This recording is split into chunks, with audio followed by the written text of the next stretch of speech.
vous êtes sur RMC. L'after vous attend dans quelques instants avec Daniel Riolo, avec Ali Benarbia. La France s'est imposée ce soir 1-0 en Bulgarie grâce à un but de Blaise Matuidi. On débrief, on déroule dans l'after et on vous attend au 32-16.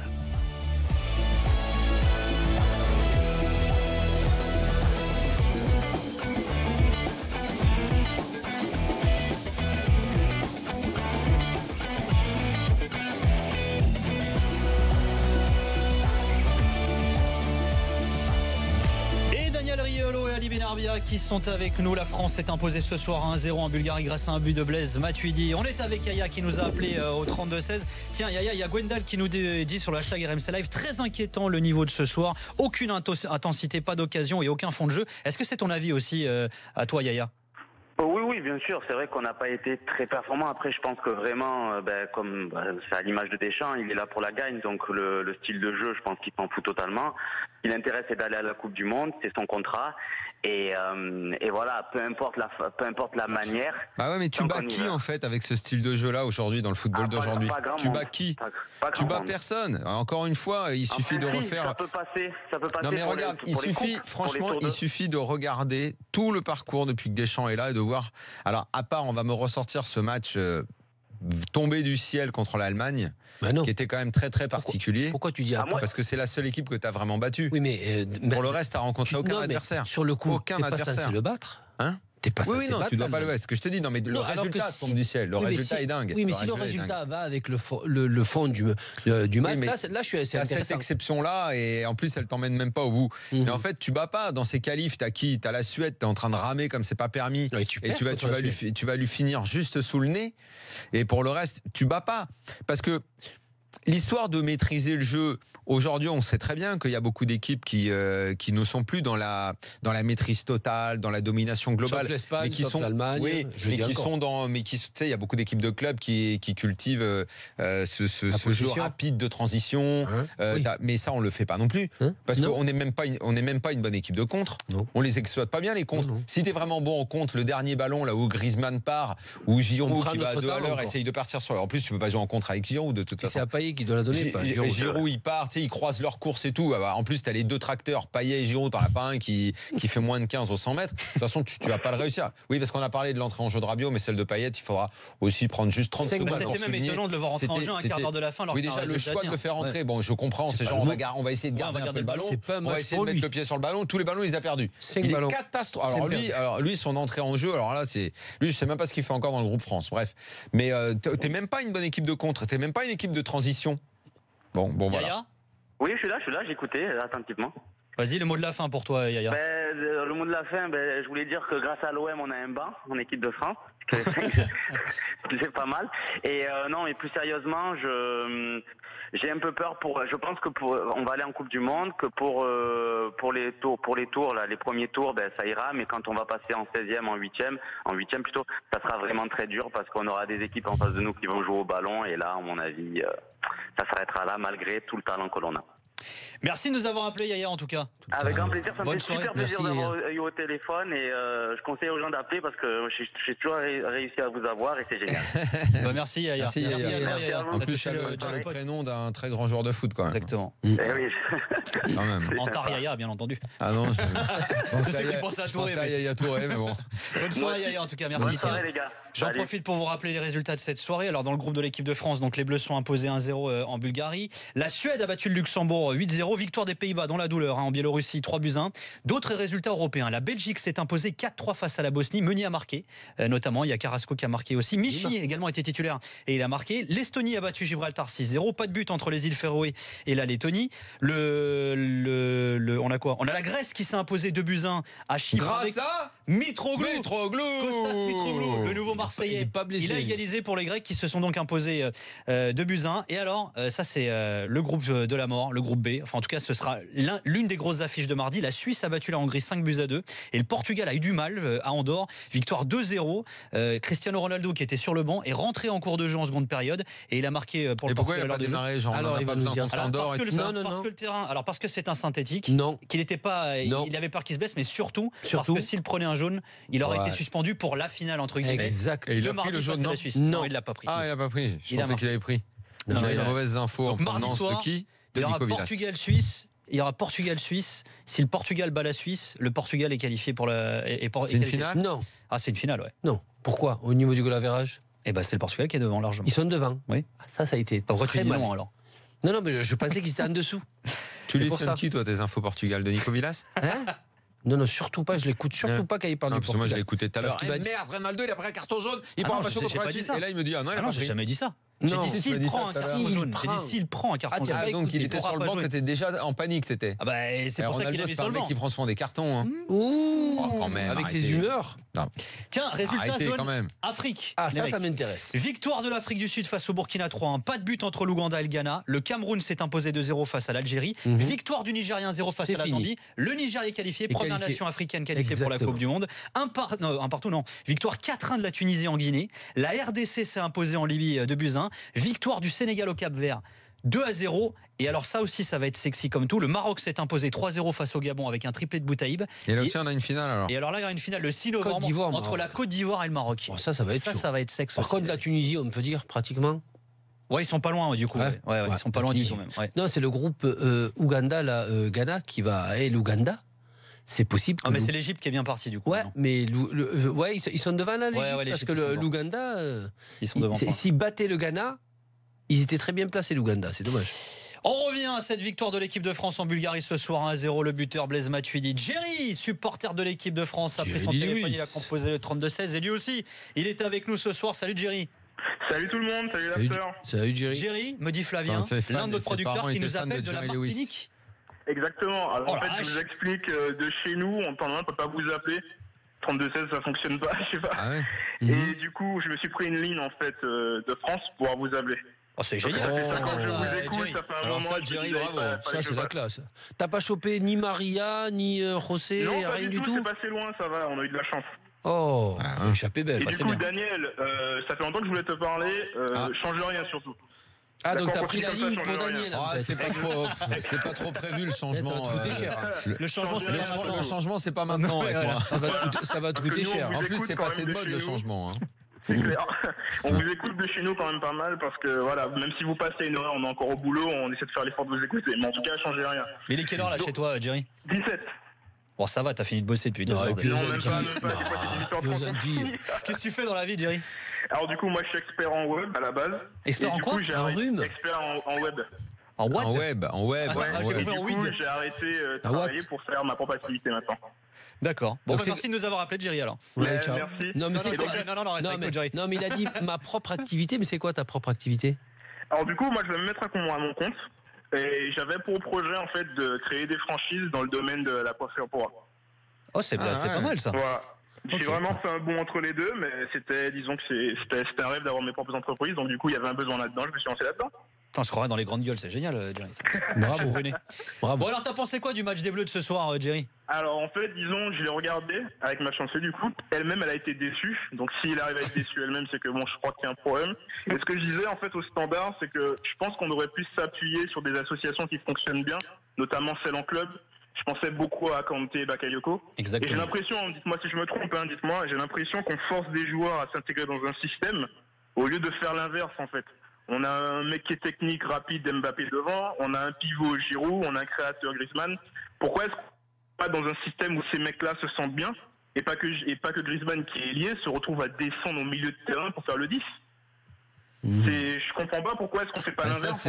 Ça, Jerry, ta remarque, elle est pleine de bon sens, mais c'est un vieux débat sur l'équipe nationale et le club. C'est quand tu prends un mec en club, souvent il arrive déjà tout simplement. Il n'a pas la même place dans le vestiaire, souvent. D'accord. Il n'a pas le même statut. Il a des fois pas la même place sur le terrain parce que la concurrence est plus féroce et qu'il y a parfois un mec un peu plus ancien à sa place, ou le système est différent. C'est les vieux débats, ça. C'est rare de trouver les solutions à ces choses-là. Rappelle-toi même de la grande équipe de France 98-2000. Tu as des mecs qui étaient... quasi intouchable en club et des associations qui existaient en club qu'on revoyait pas en équipe de France. Alors après, en équipe de France, comme ça marchait, on pouvait te dire ça sert à rien d'aller changer ça. Mais pardon, je me souviens, Manu Petit m'avait soufflé ça une fois. Il me dit mais tu te rends compte à cette époque-là, fin des années 90-2000 là, la sauce qu'on était, moi et Vieira à Arsenal. On était énormissime. Et on l'a jamais vu en bleu. Cette assoce-là en bleu, enfin, on l'a jamais vu. Elle a pas marqué l'histoire des Bleus, cette association-là. Il y a des choses comme ça. Non, mais il y a des mecs, mais ça, c'est dans tous les pays. Non, mais en fait, certains systèmes, mais Jerry, joueurs ou associations. Non, mais en Espagne, ça se fait parce que tu as une vraie ossature et Barça aussi. C'est pareil, parce que tu as 2 grands clubs, mais en fait, ce qui se fait, c'est quand ça marche. Comment ça, en Espagne, ça se fait? Associations c'est plus facile. Ça s'est fait quand le Barça. Non, ça s'est fait quand le Barça a dominé. On avait le total esprit Barça. À partir de ce temps-là. Après, là aujourd'hui, c'est un petit peu. Il y a plus de composantes. T'as en Allemagne un groupe et un entraîneur qui travaillent depuis très très longtemps. C'est différent. Où c'est carrément un esprit club à l'intérieur de l'équipe nationale avec des mecs qui rentrent dans un système. Mais en fait, c'est toute la difficulté de la sélection, Jerry, c'est ça le truc. Pourquoi certains mecs brillent? Qu'est-ce qui fait que Lacazette est à l'aise à Arsenal et qu'il se soit imposé assez vite? Et là, il arrive, et forcément, tu vois, on est sévère avec lui, mais est-ce qu'on devrait l'être? C'est juste que l'exigence, elle monte d'un cran, et tu dis, le pauvre, il voit pas un ballon. Il rentre dans un match qui est compliqué. Il n'y a pas les mêmes milieux de terrain. Il joue pas en possession, alors qu'Arsenal, il joue plus en possession. C'est très difficile pour lui de s'exprimer. Non, mais c'est bien. Tu donnes l'exemple. On est sévère, mais en fait. Non, mais Daniel, tu donnes l'exemple de l'Allemagne et c'est une bonne chose, ou même à la rigueur un certain temps de l'Espagne. Parce que pourquoi? Tu peux faire intervenir des jeunes joueurs ou alors des très bons joueurs qui brillent dans une équipe où tout est fluide et ils jouent bien, et c'est beaucoup plus facile qu'ils s'expriment. Le problème, cette équipe de France, c'est quand la dernière fois qu'on a eu une équipe qui s'exprimait très bien, pas pendant 1 ou voire 2 matchs, ou par à coup, mais pendant une dizaine ou une douzaine de matchs. Ça, on n'a pas. Ça, je sais même pas. C'est fort monté à 2000. Donc, du coup, tu ne peux ni faire une association de joueurs qui s'entendent bien, voire sur les couloirs ou dans l'axe, comme on a pu le voir un petit peu avec Lemar, Mendy sur le côté. La preuve, c'est que même ces 2 joueurs, ils n'ont pratiquement pas joué ensemble, alors qu'ils viennent de débuter. Les 2 sont censés être titulaires. Tu ne peux pas. Ni non plus, admettons, une continuité avec un joueur qui brille en club et qui peut rentrer tranquillement dans une équipe qui joue fluide, où tu as des leaders, où tu domines l'adversaire, et là le mec il s'exprime dans les meilleures conditions. On n'a pas pu le faire depuis l'an 40, donc on ne pourra pas faire ce que fait l'Espagne, ce que fait l'Allemagne, ce que peut faire parfois le Brésil. On a un problème à ce niveau-là, et les joueurs par à coup. Et le problème, c'est que les joueurs qui brillent en club et qui brillent en équipe de France un match, le problème, au bout de 4 matchs, ils disparaissent et ils sont moins bons. Donc tu ne peux jamais compter sur un joueur. Jerry. Oui, et pour revenir en fait aussi au système, encore une fois, je comprends pas pourquoi est-ce que Griezmann, il est sur le côté et il décroche tellement que je le vois au milieu de terrain. Mais Griezmann en fait, sur ce match-là, tu sais pas où il est, Jerry. Mais même lui, il sait pas où il est. Tu sais pas où il est. Et même lui est très emmerdé parce que c'est une position qui est totalement inhabituelle pour lui. Et d'ailleurs, ces derniers temps, quand il était bon en bleu, c'était pas dans un système comme ça. C'était en soutien de l'attaquant. Et qui pensait qu'à l'attaque. Derrière un pivot, derrière un Giroud. Alors là, le choix qui avait été fait aujourd'hui, clairement, c'est de surtout pas demander aux 3 de devant d'aller sur les ailes. C'était les latéraux qui devaient faire les ailiers, en gros monter, et les 2 autres rentraient beaucoup à l'intérieur. Alors attends, moi je pose une question. On n'avait pas demandé à Griezmann ou à Mbappé. Alors moi je pose une question, puisque tu parles de Mbappé. Mbappé avait expliqué en conf de presse il y a quelques jours que le 4-3-3 lui permettait à lui d'être un peu plus libre. C'est-à-dire ça l'obligeait moins à défendre finalement. Est-ce que ce système de jeu n'était pas fait aussi pour que Mbappé soit un peu plus libre, justement? Mais je pense que après c'est un avis perso, mais je pense que déjà on ne devrait pas se laisser aller dans le piège de forcément organiser tout un système autour d'un joueur. Ça, c'est un avis perso. Ou alors, il faudrait vraiment que ce soit la star. Mais à mon humble avis, la star de l'équipe, c'est quand même censé être un peu Griezmann. Si on doit faire un système de jeu, il faudrait plutôt se plier pour lui. Même si c'est pas forcément quelque chose que je préconise. Mais allons se plier plutôt pour un mec comme Griezmann, quand t'as vu, quand il commence à jouer, il fait des choses de bien. Et pas pour Mbappé qui vient d'arriver. Mais peut-être que Deschamps se dit que c'est pas incompatible. Tu vois, de faire plaisir à Mbappé et tout en mettant. Mais il n'a pas à faire plaisir. Le problème, c'est que il leur donne. À l'aise, on va dire. Non, qu'est-ce qu'il fait Deschamps? Il leur laisse avec le ballon de la liberté et simplement il leur demande, quand tu perds le ballon, de se replacer au moins dans les zones pour gêner. Mais le problème, c'est pas ça. C'est que c'est aux joueurs aussi à créer l'animation offensive, faire la différence avec l'intelligence entre eux. Mais si Daniel, comme il me dit, il faut qu'il laisse les côtés pour que les 3 plus ou moins soient à l'axe, il se marche dessus et il n'y a ni profondeur, ni une création d'espace pour l'autre joueur. Et ça, c'est pas bon, surtout quand tu tombes contre une équipe comme la Bulgarie. Tiens, un petit point sur le sondage qu'on a fait sur le compte Twitter de l'After. Avez-vous été rassuré par le niveau des Bleus après cette victoire française face à la Bulgarie 1-0 ? 18% répondent oui et 82% répondent non. Jerry, pour conclure, tu dis oui ou non ? T'imagines, Jerry, oui, pardon, vas-y. Moi, je pense que, en fait, comme on sait que Griezmann, par exemple, c'est un mec qui a besoin d'un pivot, à la limite, qu'on le mette comme on a fait au dernier match avec Giroud devant, je sais pas, on peut mettre Mbappé après, mais je sais que c'est des mecs qui ont besoin d'un pivot, je pense, qui ont besoin d'un pivot pour pouvoir appuyer dessus, alors se refaire un dribble. Il joue ça un pivot à l'Atlético Madrid. L'histoire du pivot dans cette équipe de France ces derniers temps, ça a été une sorte d'excuse. Genre, on a un mec sur qui mettre des ballons, parce que de toute façon, comme on n'arrive pas à développer du jeu, on va essayer de mettre un peu de vent et tout, et de jouer des deuxième ballons. Franchement, ça a plutôt masqué la pauvreté générale de l'équipe. À la base, c'est pas le jeu de l'équipe de France. La question qu'on m'a posée, non, je suis pas rassuré du tout par le jeu. Parce que je pense qu'il y a des mecs qui devraient avoir leur chance. Je reviens sur Bakayoko. Moi, je comprends pourquoi il n'était pas là. J'aurais aimé qu'il soit là, c'est dommage. Parce que s'il joue, ça veut dire que t'enlèves Matuidi. Matuidi, tu peux pas lui reprocher. Ce soir, il met le but. À chaque fois, il y a la question de l'association club qui est pas inintéressante dans ce que tu dis. Oui, mais encore une fois, ça veut dire que si tu fais cette assos, tu mets un mec qui en bleu n'a jamais joué, Bakayoko, et tu sors Matuidi que tu sanctionnerais alors que quand il joue, il a beaucoup apporté à l'équipe de France. Et la preuve année ce soir. C'est lui qui est bon à toujours jouer. Ce soir, le but vient de lui. Le but vient de lui et de ses fameuses projections. Et connaissant Deschamps, il se dit c'était important ce soir pour moi. Matuidi me met le but, et ben voilà, ça y est. Jerry, merci de nous avoir appelés en tout cas. Merci à tous. Salut Jerry. Bon Jerry, et puis il fait beau chez toi ou pas quand même? Ouais, quand même, ça va. Ah putain, ça me fait. Du coup, les gars, on voulait, parce que le foot chez nous, c'est pas mal non plus. Hein. Bien sûr, les Matinello et tout ça là. on essaie de s'en sortir, on va dire. Bon, merci en tout cas, Jerry. Merci Jerry. Comment? Il y a toujours eu des Antilles en équipe de France, il y en a eu souvent. Ah, globalement, oui. Les Antilles, il y en a beaucoup. Ils ont quand même beaucoup apporté, quoi. Très particulièrement. Ah ouais, beaucoup, oui, quand même. Merci Jerry en tout cas, salut à toi. Merci beaucoup. Salut, ciao Jerry. Mais t'imagines si entre la 30e et une grosse partie de la seconde période, c'est une équipe un peu plus habile offensivement que les Bulgares qui te mettent une pression pareille. Tu dois quand même avoir beaucoup de mal. Hein. Ça peut quand même virer très moche pour les Bleus. Tu n'es pas du tout serein. Même si tu n'attaques pas, tu dois avoir cette capacité à garder le ballon et à concéder des fautes qui te permet à montrer à l'adversaire que tu es supérieur que lui techniquement. Mais tu ne le fais pas, tu n'y arrives pas à le faire. La France s'est donc imposée ce soir 1-0 en Bulgarie grâce à un but de Blaise Matuidi. La France jouera sa qualification pour la Coupe du Monde en Russie mardi face à la Biélorussie. Accueillons Mathieu, autre supporter de l'équipe de France qui nous a appelé au 32-16. Salut Mathieu. La Biélo avant la Russie, tu veux dire? Exactement. Biélo d'ailleurs, ça veut dire, je sais plus ce que ça veut dire en russe. Ça veut dire près de la Russie. Ouais. Tu penses c'est ça? Ouais, juste à côté. Ça se trouve c'est ça en plus. Tu dis ça en décollant, mais ça se trouve c'est ça. Donc. Ou alors l'extrême Russie. Ou avant. Ou avant d'arriver.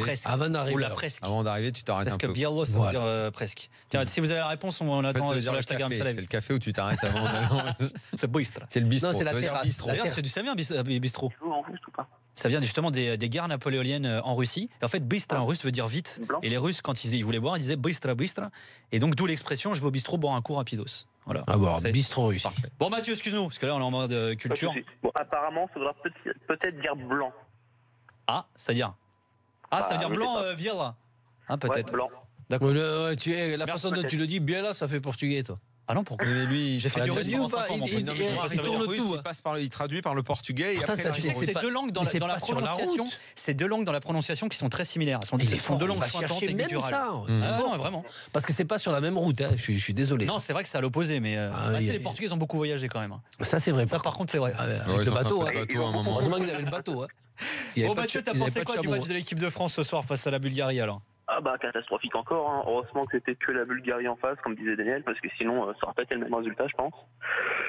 Et bon, on n'a pas eu le terrain qui joue en notre faveur, mais bon, c'est juste pas le match catastrophique. Et pour moi, le tournant du match, c'est quand il sort, quoi. On a vu tout de suite des équipes que ça crée au milieu de terrain. Il y avait plus personne pour récupérer les ballons derrière et remonter les ballons assez rapidement vers l'avant.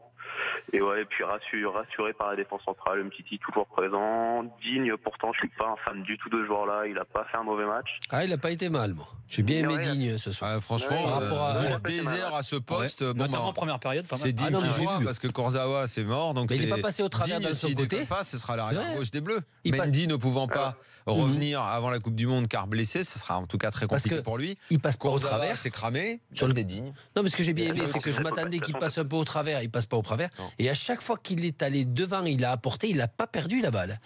Il a proposé, il a gardé le ballon, et j'aime bien parce qu'il va au bout. C'est ce que j'aime bien chez Sidibé et Mendy. Et ils vont au bout, ce qui n'est pas le cas de Kurzawa. Mathieu, vas-y. Est-ce qu'on dit pas ça parce que normalement c'est Kurzawa et avant c'était Evra qui joue, quoi? On a peut-être aussi stabilisé. Si, c'est possible, c'est possible. Et voilà. Non, je regardais que Digne. Confirmation d'Eric sur l'hashtag RMC Live. Biella veut dire blanc. Donc ça veut dire Russie blanche, Biélorussie. Que blanc, quoi, en fait. Voilà. C'est ça. Russie blanche. C'est presque décevant que ça veuille dire que ça. C'est vrai pourquoi tu veux ça qu'on invente un truc ou? Ouais, je préfère que ça veuille dire bistrot. Non, mais d'où il sort ce blanc? Je sais pas. Lequel? Je sais pas. Moi, est-ce que c'est pas la blanc couleur? D'où il sort du golf, comme d'hab. Non, mais. Oui. Est-ce que c'est pas la couleur blanche du drapeau de la Russie? Parce qu'il y a c'est du blanc, du rouge et du bleu, c'est ça? Non, mais je pense qu'il y a de la neige. Ouais, on va faire de on parle du match. Là, on parle du match. Allez. Mathieu, donc, alors toi, il y a un joueur qui t'a beaucoup plu ce soir, c'est Sidibé. Ouais, Sidibé, vraiment gros match. Il a vraiment été présent, on a vu qu'il s'est vraiment concentré sur la tâche défensive, surtout en deuxième mi-temps. Et il apporte toujours offensivement. Il a beaucoup apporté, il a été super serein, il couvrait à chaque fois, il a récupéré un nombre de ballons impressionnant. Donc ouais, pour moi, l'homme du match, en dehors de Kanté, le tour du match, pour moi, c'est Sidibé qui a vraiment fait un gros match. Je suis d'accord avec toi. Vous êtes d'accord avec J'ai bien aimé Sidibé. Avec Mathieu? Oui. Encore une fois. Globalement satisfaisant. Sans avoir un joueur qui a été hyper exceptionnel, Sidibé. Ben on l'a dit, ce soir, la défense, Digne, Sidibé, Umtiti, Varane, ils ont été sereins. C'est ce qui a permis de revenir avec un 0. Super costaud défensivement. En plus d'apporter offensivement, là, défensivement, il a vraiment fait le match qu'il fallait faire, quoi. Et dis-moi, on a posé la question sur le compte Twitter de l'After. Est-ce que vous avez été rassuré par le niveau des Bleus ce soir après cette victoire en Bulgarie? Comment tu veux être rassuré de ça? Je sais pas, il y en a 17% qui disent oui pour l'instant. Pourquoi il n'y a pas un 17% qui appelle? Tiens, toi, si tu fais partie des 17, appelle-nous alors. C'est peut-être les premiers matchs de foot qu'ils ont vus alors, les 17%, je sais pas. Mais... Ou alors ils avaient vu le premier face au Luxembourg peut-être. Et ils se sont dit là on a marqué ce soir quand même. Non mais catastrophique. Et puis on a vu que Deschamps, c'est toujours pareil, quoi. C'est horrible. On se fait chier en regardant ces matchs. Moi, étant supporter de Marseille, même si nous avons rapporté le titre après 15 ans qu'on n'avait rien eu, on se faisait chier comme des rats morts en regardant le match. Ouais, mais bon, alors. La différence, c'est quand même celle-là. C'est que à l'OM, tu sortais quand même d'années qui étaient très, très compliquées. Oui, il y avait. Tu peux considérer que sur une année, c'est quand même la fête, quoi, pour ce club de retrouver le titre de champion.